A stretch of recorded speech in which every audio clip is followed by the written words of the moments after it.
उदासीन संहिता। लेखक श्री श्री 1008 महामंडलेश्वर श्रीमान महंत कमलेशानंद जी महाराज। श्री गणेशाय नमः। वेद सनातन है, अपरोसे हैं, गुरु सारस्वत है।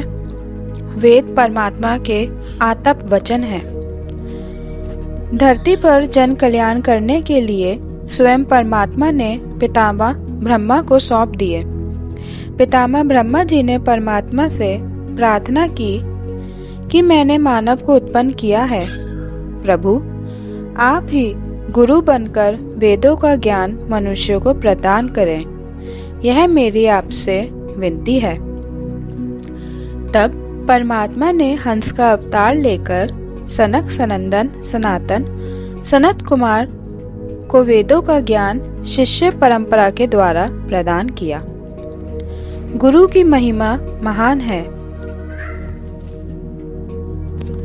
सर्वप्रथम परमात्मा ने हंस गुरु रूप धारण किया। यह जगत भी सनातन है। जो वेदों को और गुरु को नहीं मानता वह भारवाही पशु के समान है। इसलिए मनुष्य रूपी शिष्यों को महान बनाने के लिए सरस ज्ञान उदासीन गुण महिमा आपको प्रदान की जाएगी। इसमें गुरु रूप भगवान का विशद वर्णन किया गया है। जैसे मनु जी महाराज के कथा अनुसार वेद सर्व धर्मों के मूल हैं, ऐसे ही गुरु तत्व सर्व ज्ञानों का मूल है। गुरु स्वयं उस अमृत रस तत्व का आस्वादन करता है और उसे अन्य को भी रसास्वादन कराता है। सुपात्र जिज्ञासु पात्रों को निरंतर खोजने का प्रयास ही करता रहता है। उस तत्व ज्ञान रूपी अमृत को पिलाकर जन्म मरण का रोग जो भव रोग को मिटाने का संकल्प करता है। वेदों ने तत्व ज्ञान की ही महिमा गाई है। गुरु एक अनुष्ठान है। इसे जो भी करता है वह गुरु तत्व को जानकर परमात्मा तक पहुंच जाता है। तभी गुरु का संकल्प पूरा होता है। वेद सम्मत ज्ञान गुरु द्वारा दिया गया। यह परम पवित्र तथा धन यश आयु की वृद्धि करने वाला है। उदासीन गुरु महिमा के पाठ करने वाले के सब पापों का नाशक और सब प्रकार के दुखों का हरण करने वाला है। कम से कम एक बार इसका पाठ अवश्य करना चाहिए। इससे ज्ञान की वृद्धि होगी, जो ज्ञान भवसागर का नाश कर देता है। सिद्धों का चरित्र पढ़ने से समस्त कामनाओं की पूर्ति हो जाती है। इसका पाठ पवित्र स्थान पर और पवित्र आसन पर बैठकर करना चाहिए। इसके जाप पाठ से भक्त रोग रहित होकर दीर्घ आयु प्राप्त करेगा। ओम नारायणाय नमः। ओम। ब्रह्मा पुत्र श्री सनत कुमार द्वारा प्रवर्तित तथा भगवान श्री चंद्राचार्य जी द्वारा संरक्षित श्री उदासीन संप्रदाय का संक्षिप्त परिचय। पौराणिक विचारधारा की अपनी आस्था एवं विश्वास है कि उस जगत सृष्टा श्री ब्रह्मा जी की इच्छा अनुसार यह संसार उत्पत्ति एवं प्रलय की दशा को प्राप्त होता रहता है।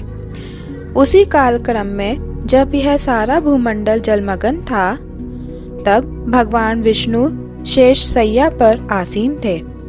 उनकी नाभि कमल से श्री ब्रह्मा जी की उत्पत्ति हुई और उन विधाता ब्रह्मा ने एकोहम बहुशाम का संकल्प किया, जिससे मानसिक सृष्टि की रचना हुई।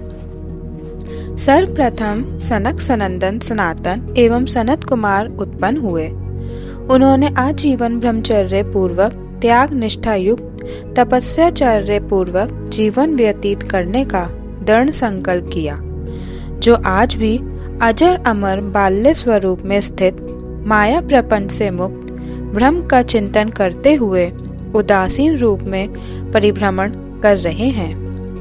इन्हीं चारों मुनीषियों से उदासीन साधुओं की परंपरा विकसित हुई।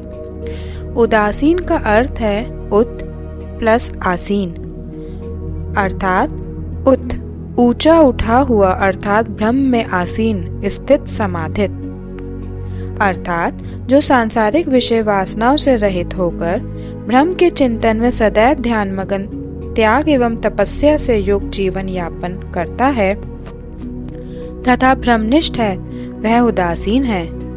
मध्य काल में सरस्वती की धारा के समान क्षीण होती हुई उदासीन परंपरा को श्री अविनाशी मुनि ने पूर्ण जीवन दिया तथा भगवान श्री चंद्राचार्य जी ने उदासीन संप्रदाय को अखंडता प्रदान की। आचार्य श्री चंद्रदेव जी वैदिक कर्मकांड के पूर्ण समर्थक थे। ज्ञान भक्ति के समुच्चय सिद्धांत को प्रतिपादित किया। उन्होंने करामाती फकीरों, सूफी संतों, अघोरी तांत्रिकों और विधर्मियों को अपनी अलौकिक सिद्धियों और उपदेशों से वैदिक धर्म की शिक्षा दीक्षा दी। आडंबर, मिथ्याचार, वैदिक मंत्रांतरों, पाखंडों का खंडन कर श्रुति स्मृति सम्मत आचार विचार की स्थापना की। भावात्मक एवं वैचारिक धरातल पर जीव मात्र की एकता का प्रतिपादन किया। जाति पाति, ऊंच नीच, छोटे बड़े के भेदभाव को समाप्त किया। मानव मात्र की मुक्ति की राह दिखाई। उनका उद्घोष था भारतीय संस्कृति की रक्षा के लिए शैव, वैष्णव, शाक्त, शौर तथा गणपत्य मतावलियों को संगठित कर पंचदेवोपासना की प्रतिष्ठा की। स्मृति हिंदू धर्म की महिमा समझाई। वैचारिक वाद विवाद को मिटाकर सत्य सनातन धर्म को समन्वय का विराट सूत्र प्रदान किया। 3 वर्ष के ही एकांत चाहते थे। संतों के प्रति परम स्नेह था। बहुत छोटी अवस्था में संन्यास्त हो गए और उनका घोर वन तपस्या युक्त जीवन था। ओम श्री चंद्राय नमः। उदासीन गुरु महिमा का प्रारंभ गुरु चरणों की वंदना से करते हैं।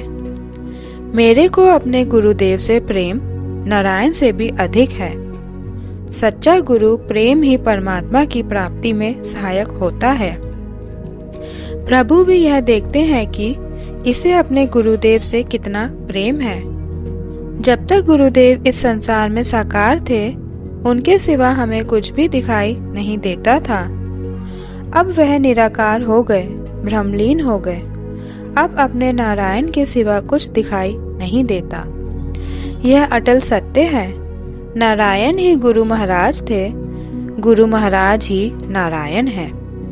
कबीर दास जी ने कबीर बीजक में लिखा है, गुरु गोविंद दो खड़े काके लागू पाऊं, बलिहारी गुरु आपकी गोविंद दियो मिलाए।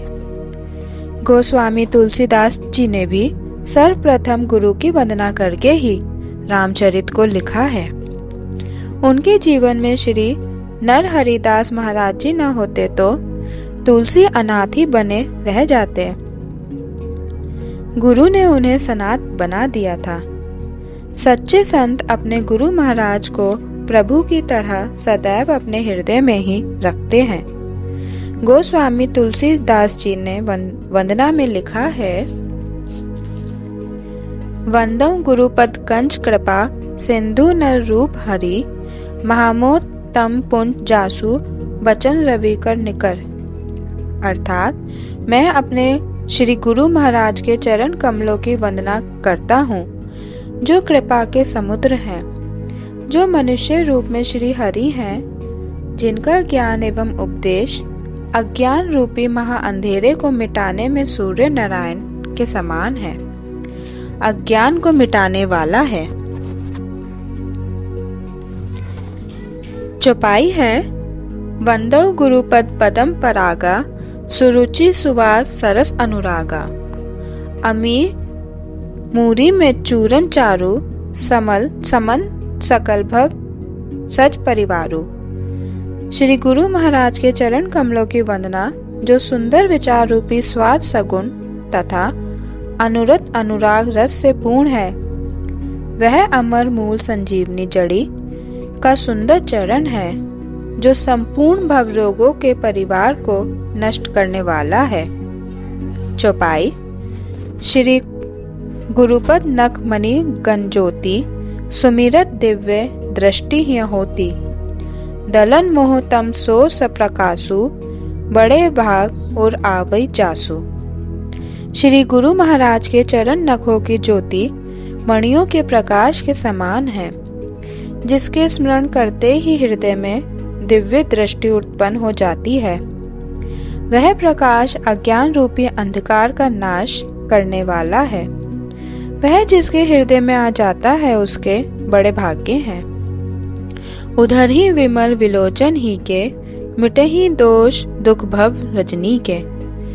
गुरुदेव के उपदेश और ज्ञान रूपी प्रकाश जिसके हृदय में आते ही हृदय के निर्मल नेत्र खुल जाते हैं और संसार रूपी रात्रि के दोष दुख मिट जाते हैं, तभी हमारे शरीर रूपी पिंड में छिपे हुए गोपनीय से भी गोपनीय रहस्य भी समझ में आ जाते हैं। जो ब्रह्मांड में है वही पिंड में है। हम बाहर ढूंढते हैं, अंदर नहीं ढूंढते, पर गुरु महाराज की कृपा जिस पर होती है वह बाहर को भूलकर अंदर की खोज करता है। जो अदृश्य है वही प्रकट हो जाता है। जो श्री गुरु महाराज की ज्ञान गंगा में गोते लगाते हैं और जिन्होंने भी ज्ञान गंगा में गोते लगाए हैं, उन्हें ही गोविंद की परमात्मा की प्राप्ति हुई है और होती रहेगी।